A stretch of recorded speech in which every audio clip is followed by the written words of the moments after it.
বালুরঘাটে বামফ্রন্টের শক্তি প্রদর্শন, 4 বিধানসভায় প্রার্থীদের মনোনয়ন জমা। বিধানসভা নির্বাচনকে সামনে রেখে বুধবার বামফ্রন্টের পক্ষ থেকে দক্ষিণ দিনাজপুর জেলার 4টি গুরুত্বপূর্ণ কেন্দ্রে মনোনয়ন জমা দিলেন প্রার্থীরা। বালুরঘাট, তপন, গঙ্গারামপুর ও কুমারগঞ্জ, এই 4টি বিধানসভা কেন্দ্রের মনোনীত প্রার্থীরা এদিন জেলা শাসকের দপ্তরে গিয়ে আনুষ্ঠানিকভাবে নমিনেশন পেশ করেন। প্রায় দুপুর 1টা নাগাদ বালুরঘাট যুবশ্রী মোড় থেকে বিশাল মিছিলের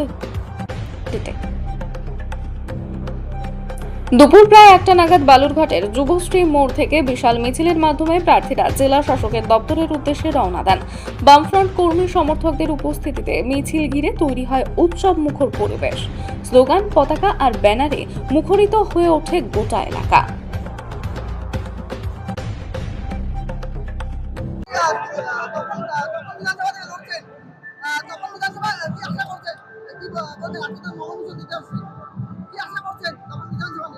আশা করছি তপনের অধিবাসীগণ, যারা জনসাধারণ, যারা ভোটার, তারা আমার পাশে আছেন এবং তারা আমাকে ভোট দেবেন।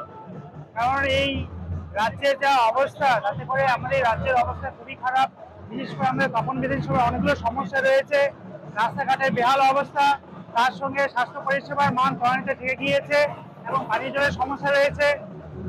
বিজেপির বিধায়ক বিগত 5 বছর ধরে বিভিন্ন অঞ্চলে কিন্তু তিনি এখনো যাননি। সেখানকার অধিবাসীদের যথেষ্ট ক্ষোভ রয়েছে, তাই এইখানে জয়ের ব্যাপারে যথেষ্ট আশাবাদী।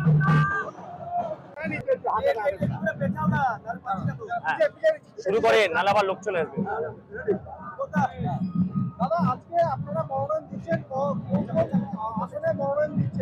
চারটে আসনে বালুরঘাট, তপন, কুমারগঞ্জ এবং গঙ্গারামপুর আমরা বামফ্রন্টের 4 জন প্রার্থী আজকে মনোনয়ন দিচ্ছি।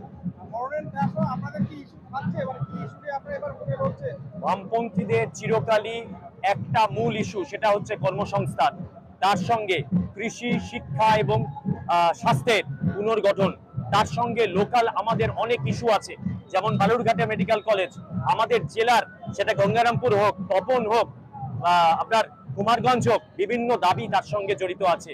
কিন্তু আমাদের এগুলো মূল দাবি, যেমন পরিযায়ী শ্রমিক আজকে কোনো কাজ নেই, অন্য জায়গায় পড়ে আছে, এগুলো আমাদের মূল দাবি। দুর্নীতিমুক্ত সরকার এবং মানুষের মধ্যে সম্প্রীতিযুক্ত একটা সরকার, এটা আমরা মানুষকে উপহার দিতে চাই। আপনি মেডিকেল কলেজে বললেন গতকালই অভিষেক ব্যানার্জি আবার সুকান্ত মজুমদার 2011 থেকে তৃণমূল রাজ্যে ক্ষমতায় আছে আর 2014 থেকে কেন্দ্রে ক্ষমতায় আছে।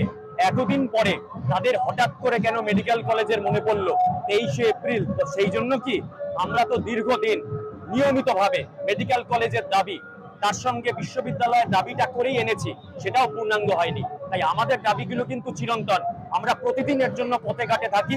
আমাদের যদি মানুষ সমর্থন করেন, তাহলে বিধানসভাতেও আমরা তার জন্য সোচ্চার হব। আজকের যে সুবিশাল মিছিল, লাল পতাকায় ভরে গেছে বালুরঘাট, কোথাও কি আশাবাদী দেখছেন না? দক্ষিণ দিনাজপুর তেভাগার আন্দোলনের জমি, দক্ষিণ দিনাজপুর স্বাধীনতা আন্দোলনের জমি। 14ই সেপ্টেম্বর 1942 ভারত ছাড়ো আন্দোলনের দিনে বালুরঘাটে একদিনের জন্য ব্রিটিশ শাসন মুক্ত করতে পেরেছিল এখানকার স্বাধীনতা সংগ্রামীরা। সুতরাং লাল মানুষের মনে আছে, মানুষের প্রাণে আছে, আজকে সেটার বহিঃপ্রকাশ হলো।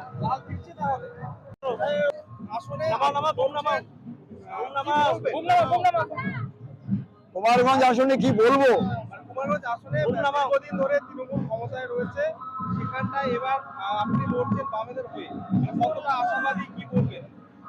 তৃণমূল কংগ্রেসের শাসনকালে গোটা বাংলায় যা হচ্ছে কুমারগঞ্জ তার ব্যতিক্রম না।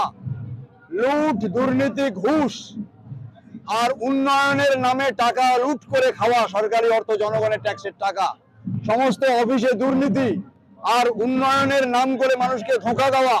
আর সবচাইতে বড় কথা, কৃষক যখন তার ফসল বিক্রি করতে যায়, কৃষককে যেভাবে কিষাণ মান্ডিতে ঠকানো হয়, আমাদের যারা অভিভাবক, জনগণের ভোট নিয়ে যারা এমএলএ হয়েছে, মন্ত্রী হয়েছে, তারা তার আওয়াজ শুনতে পায় না, তারা যায় না, জনগণের পাশে দাঁড়ায় না। আমরা জনগণের পাশে দাঁড়াই, আমরা জনগণের জন্য লড়াই করি, ভবিষ্যতেও করব। ফলে এই যে তৃণমূল কংগ্রেস স্কুল শেষ করেছে, শিক্ষা শেষ করেছে, স্বাস্থ্য শেষ করেছে, কৃষি, কৃষক সব শেষ করে দিয়েছে, তাদের বিরুদ্ধে সমস্ত মানুষ ঐক্যবদ্ধ হচ্ছে। আগামী দিনে 23 তারিখে মানুষ তার মতদান করবে এবং তৃণমূল যথোচিত শিক্ষা পাবে। আর সাম্প্রদায়িক শক্তি বিজেপি যারা মানুষকে 15 লক্ষ টাকা দেবে, 2 কোটি বেকারের চাকরি দেবে, কত কথা বলেছিল, সেই সমস্ত ভুলে গিয়ে মানুষ যখন এইগুলো আওয়াজ তুলছে, তখন তাদেরকে হিন্দু হিন্দু, মুসলমান মুসলমান যুগ যুগান্তে আমাদের এই বাংলার সংস্কৃতি ঐতিহ্যকে ধ্বংস করে মানুষের মধ্যে বিভাজন তৈরি করে ধর্মের ভিত্তিতে তারা ভোট চাইছে, তাদের বিরুদ্ধে মানুষ ঐক্যবদ্ধ হচ্ছে এবং মানুষ 23 তারিখে তার ফল দেখিয়ে দেবে। এই আমাদের বিশ্বাস, আমাদের আস্থা। ওইখানে বামফ্রন্ট জিতবে। বামফ্রন্টকে রুখবার শক্তি না তৃণমূলের আছে না বিজেপির আছে, জনগণ বামফ্রন্টের পক্ষে। সুতরাং জনগণ জিতবে, জনগণের জয় হবে।